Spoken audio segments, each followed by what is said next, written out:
আবু বকর সিদ্দিক রাদিয়াল্লাহু তাআলা আনহু তিনি তাড়াতাড়ি গেলেন, সাহাবীদেরকে নিয়ে তিনাকে ধরে আনলেন, আল্লাহর পয়গম্বরের কাছে আনলেন, আইনা নবীজির রানের উপরে তিনি শোয়াইলেন।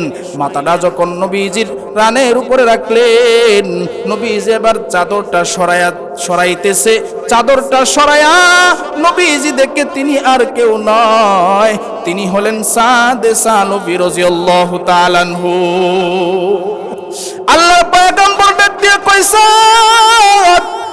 তুমি না বাসর রাতে তোমার বিবির সাথে থাকার কথা, তোমারে আমি নবী নিজে বিবাহ পড়ায়া দিলাম, এখানে কেন চলে আস?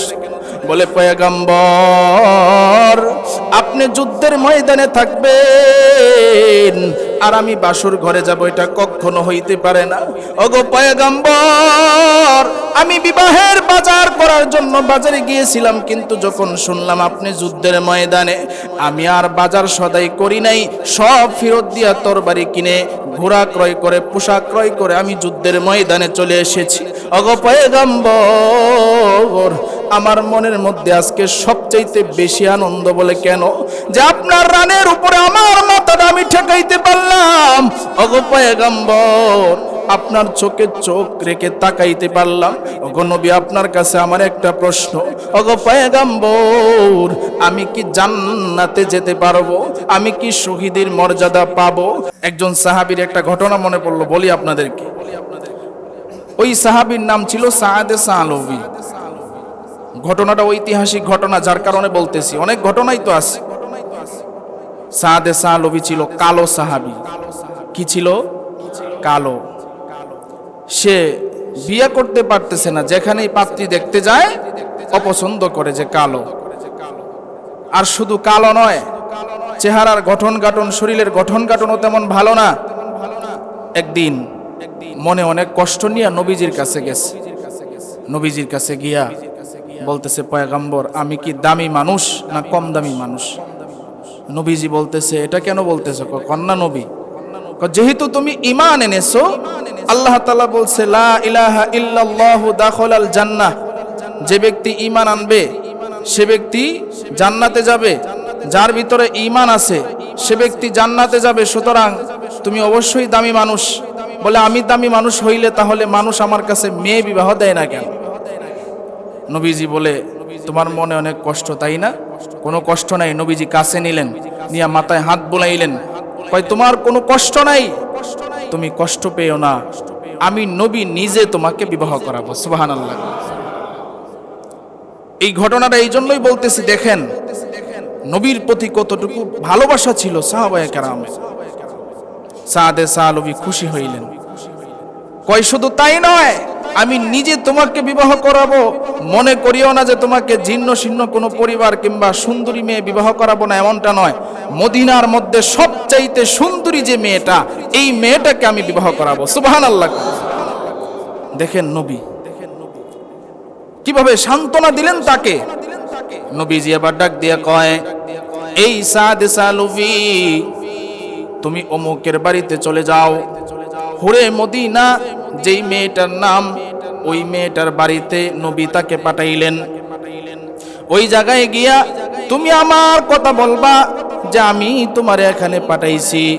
এবার সাদে সালবী রাদিয়াল্লাহু তাআলা আনহু ওই হুরে মদিনার বাড়িতে তিনি চলে গেলেন। মদিনার মধ্যে সবচাইতে সুন্দরী মেয়ে, যার নাম হুরে মদিনা, মদিনার হুর তাকে বলা হইতো।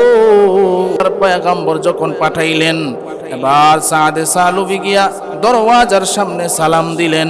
সালাম দেওয়ার পর ঘরের ভিতর থেকে মেয়ের বাবা আওয়াজ দিয়েছে, কে? তখন সাদে সালবী বলে, আমি একজন নবীর সাহাবী, নবী আমারে পাঠাইছে, আপনি একটু বাহিরে আসেন। ওই লোকটা বাহিরে আসলো। বাহিরে আসার পর এবার ডাক দিয়া কয়, কেন আসলেন? বলে আল্লাহর পয়গম্বর আমারে পাঠাইছে আর আমাকে বলে দিয়েছে আপনার মেয়েকে আমার কাছে বিবাহ দেওয়ার জন্য, এই প্রস্তাবটা আপনার কাছে পৌঁছায়া দেওয়ার জন্য। সুবহানাল্লাহ। হুরে মদিনার বাবা ডাক দিয়া কয়, শুনো, তোমার চেহারাটা তুমি একটু আয়নাতে দেখো, আমার মেয়ের জন্য কত বড় বড় কর্মী এসেছে, কারো কাছে আমি বিবাহ দেই নাই, তুমি আসছো আজকে তোমার চেহারাটা নিজে আয়নায় দেখা তারপরে আইসো, আমার মেয়ে তো সুন্দরী, আমার মেয়েকে তোমার কাছে বিবাহ দিব না।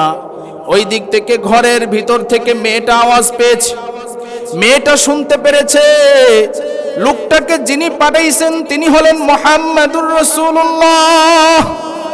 মেয়েটা যখন শুনতে পেল,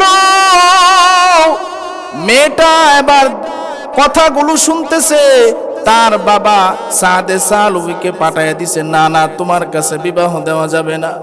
সাদে সালুবি মনটা খারাপ করে চলে গেলেন। এবার তার বাবা যখন ভিতরে আসলো, ডাক দিয়া কয়, বাবা কেন আসছিল? বলে তোমাকে বিবাহর প্রস্তাব নিয়া, তোমাকে বিবাহ করার জন্য আসছিল। এবার তিনি ডাক দিয়া কয়, কে পাঠাইছে তারে? বলে আমি এটা ভালোভাবে খেয়াল করি নাই, সে বলেছে আমি শুধু শুনেছি বলে আপনি ভালো করে খেয়াল করেন নাই। তিনাকে তো পাঠাইছে দু জাহানের বাদশাহ হযরত মুহাম্মাদুর রাসূলুল্লাহ। বলে নবী পাঠাইছে আপনি তারে আমাকে বিবাহের প্রস্তাব দেওয়ার জন্য, আপনি তারে পাঠিয়ে দিলেন। তাড়াতাড়ি যান, আমি বিবাহতে রাজি। সুবহানাল্লাহ। কই নবী যদি বেজার হয় অবস্থা খারাপ হয়ে যাবে। এবার সাদে সালবি তো মন খারাপ করে চলে গেলেন। হুরে মদিনার বাবাও তিনি গেলেন নবীজির দরবারে। নবীজির দরবারে গিয়া তখন বললেন, নবী আমার ভুল হয়ে গেছে, আমার কাছে আপনি তারে পাঠাইছিলেন আর আমি তারে দূর দূর করে তাড়াইয়া দিছি। ওগো পয়গম্বর, আমার মেয়ে বিবাহতে রাজি আছে, আমিও বিবাহতে রাজি হয়ে গেলাম। সুবহানাল্লাহ। আল্লাহর পয়গম্বর ডাক দিয়ে কয়, ঠিক আছে তাহলে বিবাহ সম্পূর্ণ হয়ে যাবে। তো বিবাহ করাইতে তো মহরানার দরকার আছে, কথা ঠিক কিনা বলেন? নবীজি 300 দিরহাম মহরানা ধরলেন। এবার সাদে সালুবি কয়, পয়গম্বর 300 দিরহাম আপনি ধরছেন, আমার কাছে তো 1 দিরহামও নাই। নবী কয়, টেনশন নাই। তিনি 3 জন সাহাবীর কাছে পাঠাইলেন, ওমর রাদিয়াল্লাহু তাআলা আনহুর কাছে, আলী রাদিয়াল্লাহু তাআলা আনহুর কাছে আর উসমান রাদিয়াল্লাহু তাআলা আনহুর কাছে। 3 জন সাহাবীর কাছে পাঠাইলেন। বলে যাও আমার কথা গিয়া বলো আর বলবা যে নবীজি 100 দিরহাম হাদিয়া দেওয়ার জন্য বলছে। আল্লাহর পয়গম্বরের কথা শুনে সাদে সালুবি 3 জন সাহাবীর কাছে গেলেন। 3 জন সাহাবীর কাছে যাওয়ার পরে সাদে সালুবি যখন বলছে যে আল্লাহর পয়গম্বর আমারে পাঠাইছে, তখন এক একজন সাহাবী 100 দিরহাম দেয় নাই। কই যেহেতু নবীজি পাঠাইছে সুতরাং 100 দিরহাম আমি দিব না, আরো 100 দিরহাম বাড়ায়া 200 দিরহাম দিয়া দিলাম। সুবহানাল্লাহ। আলী রাদিয়াল্লাহু তাআলা আনহুর কাছে গেছে, 200 দিরহাম দিছে। ওমর রাদিয়াল্লাহু তাআলা আনহুর কাছে গেছে, 200 দিরহাম দিছে। উসমান রাদিয়াল্লাহু তাআলা আনহুর কাছে গেছে, 200 দিরহাম দিছে। এবার সাদে সালুবি চিন্তা করলো যে আমার তো 600 দিরহাম হয়ে গেছে, তাহলে 300 দিরহাম আমার বিবির মহরানা, আর 300 দিরহাম নিয়ে আমি বাজারে যাব বিয়া শাদীর জন্য, বাজার সদাই এগুলো করব। বিয়া সম্পূর্ণ হয়ে গেল। 300 দিরহাম তিনি মহরানা দিয়ে দিলেন, আর 300 দিরহাম তিনি বিয়ার পরে বাজারের দিকে রওনা দিলেন যে এই 300 দিরহাম দিয়া আমি বিবাহের জন্য বিভিন্ন জিনিসপত্র কাপড় চোপড় কিনবো। তিনি যখন বাজারে গেলেন তখনই একজন ঘোষণা দিতেছে, হাইয়া আলাল জিহাদ, জিহাদের দিকে আসো। নবীজি তো জিহাদের প্রান্তে চলে গেছে। কে কোথায় আসো, যে অবস্থায় আসো এই অবস্থায় যুদ্ধের ময়দানে বাহির হয়ে যাও। যখন ঘোষণা আসলো তখন সাদে সালুবি বিয়ার বাজার সদাই সব কিনে ফেলছে। এখনো তিনি বাজার সদাই শেষ করেন নাই। তখন তিনি যখন এই কথাটা শুনলেন, শোনার পরেই তিনি প্রত্যেকটা দোকানে গিয়া যে সমস্ত বাজার সদাই তিনি করেছিলেন সবগুলো ফেরত দিয়ে দিলেন। বলে ভাই আমার এই বাজার সদাই লাগবে না, এইগুলা তুমি রাখো।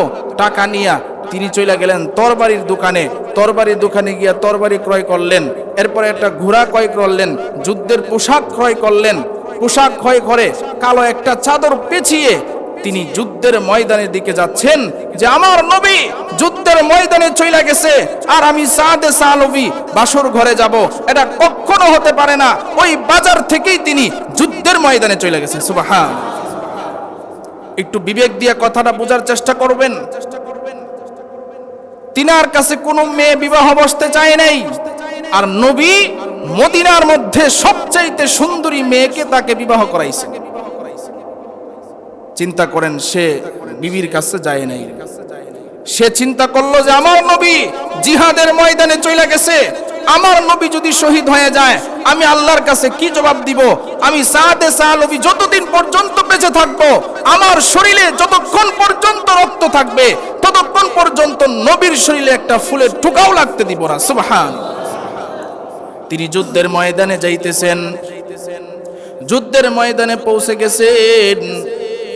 নবীজি যুদ্ধ দেখতেছেন, তুমুল জোরে যুদ্ধ হয়ে গেছে। এবার নবী লক্ষ্য করলেন একজন লোক কালো একটা চাদর পেঁচায়া তিনি যুদ্ধ করতেছেন। এমন ভাবে যুদ্ধ করতেছেন সব কাফের বেঈমানগুলো জাহান্নামে পাঠায়া দিতেছেন। আবু বকর সিদ্দিক রাদিয়াল্লাহু তাআলা আনহুকে নবী ডাক দিয়া কয়, ও আবু বকর, দেখো তো মুসলমানের পক্ষ হইয়া এই যে যুবকটা যুদ্ধ করতেছে তারে তুমি চিনো কিনা একটু দেখো। আবু বকর বলে, পয়গম্বর, তার চেহারা তো ঢাকা, বোঝা যাচ্ছে না সে কে, কোন সাহাবী, সে কে, তার পরিচয়টা আমি বুঝতে পারতেছি না। আল্লাহর পয়গম্বর তার যুদ্ধটা নিজে দেখতেছেন। হঠাৎ করে একজন কাফের আইসা তার শরীরের মধ্যে আঘাত করলো। তার শরীরের মধ্যে আঘাত করার সাথে সাথে তিনি জমিনের মধ্যে পড়ে গেলেন। আল্লাহর পয়গম্বর সাথে সাথে আবু বকরকে ডাক দিয়া কয়, আবু বকর, যেই লোকটা আমাদের মুসলমানের পক্ষ নিয়ে যুদ্ধ করতেছে তাড়াতাড়ি যাও, সে আঘাতকে জমিনের মধ্যে পড়ে গেছে, তারা তাড়াতাড়ি আমার কাছে নিয়ে আসো। তিনি ঘোড়া থেকে উপর হইয়া পড়ে গেলেন জমিনের মধ্যে। আবু বকর সিদ্দিক রাদিয়াল্লাহু তাআলা আনহু তিনি তাড়াতাড়ি গেলেন, সাহাবীদেরকে নিয়ে তিনাকে ধরে আনলেন, আল্লাহর পয়গম্বরের কাছে আনলেন। আইনা নবীজির রানের উপরে তিনি শোয়াইলেন। মাথাটা যখন নবীজির রানের উপরে রাখলেন, নবীজি এবার চাদরটা সরাইতেছে। চাদরটা সরায়া নবীজি দেখে তিনি আর কেউ নয়, তিনি হলেন সাদে সালবি রাদিয়াল্লাহু তাআলা আনহু। আল্লাহর পয়গম্বর ডাক দিয়ে কইছে, তুমি না বাসর রাতে তোমার বিবির সাথে থাকার কথা, তোমারে আমি নবী নিজে বিবাহ পড়ায়া দিলাম, এখানে কেন চলে আস? বলে, পয়গম্বর, আপনি যুদ্ধের ময়দানে থাকবেন আর আমি বাসর ঘরে যাব, এটা কখনো হইতে পারে না। ওগো পয়গম্বর, আমি বিবাহের বাজার করার জন্য বাজারে গিয়েছিলাম, কিন্তু যখন শুনলাম আপনি যুদ্ধের ময়দানে, আমি আর বাজার সদাই করি নাই, সব ফেরত দিয়া তরবারি কিনে, ঘোড়া ক্রয় করে, পোশাক ক্রয় করে আমি যুদ্ধের ময়দানে চলে এসেছি। ওগো পয়গম্বর, আমার মনের মধ্যে আজকে সবচাইতে বেশি আনন্দ বলে কেন, যে আপনার রানের উপরে আমার মাথাটা আমি ঠেকাইতে পারলাম। ওগো পয়গম্বর, আপনার চোখে চোখ রেখে তাকাইতে পারলাম। ওগো নবী, আপনার কাছে আমার একটা প্রশ্ন। ওগো পয়গম্বর, আমি কি জান্নাতে যেতে পারবো? আমি কি শহীদের মর্যাদা পাবো? এই কথাটা যখন সাদে সালবি বলেছে, নবীজির চোখ দিয়া ঝরঝর করে পানি পড়া শুরু হয়ে গেছে। বলে, সাদ, তুমি এটা কি বলো? তুমি তোমার বিবিকে রাইখা যুদ্ধের ময়দানে আমার জন্য চলে এসেছো, ইসলামের জন্য তোমার এত মায়া। এবার সাদে সালবি নবীর দিকে তাকায়া কালিমা পড়তে পড়তে তিনি শহীদ হয়ে গেলেন।